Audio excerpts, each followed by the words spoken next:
For over 1,000 years, history got her story entirely wrong. If you hear the name Mary Magdalene, you probably picture a fallen woman, a streetwalker who lived a life of deep sin before begging Jesus for forgiveness. But what if I told you the Bible never actually says that? Let's uncover the real Mary Magdalene. First, Magdalene was not her last name. It meant Mary from Magdala.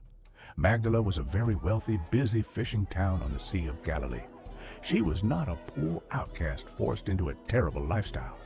In fact, the Bible tells us she was a woman of wealth and influence.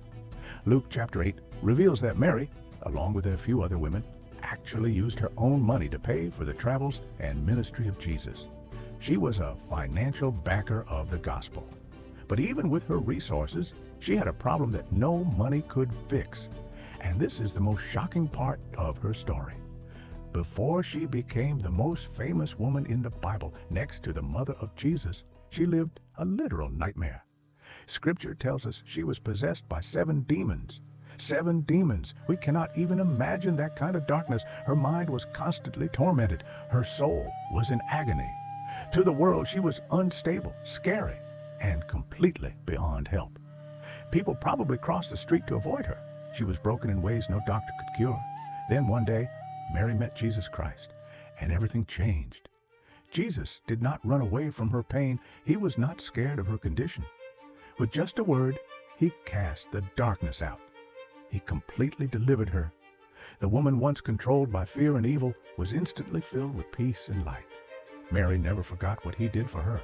She did not just say thank you and go back to her comfortable life in Magdala. She left everything to follow him. Because when you are rescued from that much darkness, your love and gratitude are fierce. While other people followed Jesus only when it was easy, Mary stayed when it was hard. When the crowds cheered for him, she was there. But when the crowds turned angry, Mary still stayed. When even the closest disciples ran away in fear to hide, Mary stood firm. She stood right at the foot of the cross. She watched the man who saved her life suffer and die. Her heart was shattered into pieces, but her loyalty never broke. And then came the terrible silence of the tomb. Early on Sunday morning, while it was still dark outside, Mary walked to the grave. She did not go expecting a miracle. She went because she loved him, even in death. She wanted to honor his body. But when she arrived, the heavy stone was rolled away. The tomb was empty. She stood outside crying, terrified the grave robbers had stolen him. Then someone standing behind her spoke. "Woman, why are you crying?" She thought it was just the gardener, until he said just one word, her name, Mary. Instantly, her eyes were opened. Jesus was alive. Think about how amazing this is.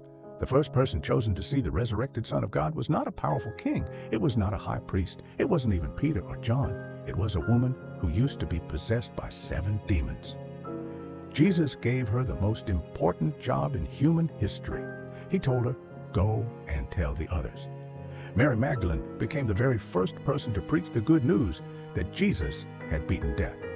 Her story proves something beautiful. Your past does not disqualify you.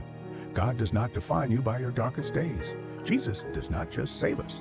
He restores our dignity and gives us a purpose. If Jesus could take a tormented, broken woman and make her the first witness of his resurrection, imagine what he can do with your life.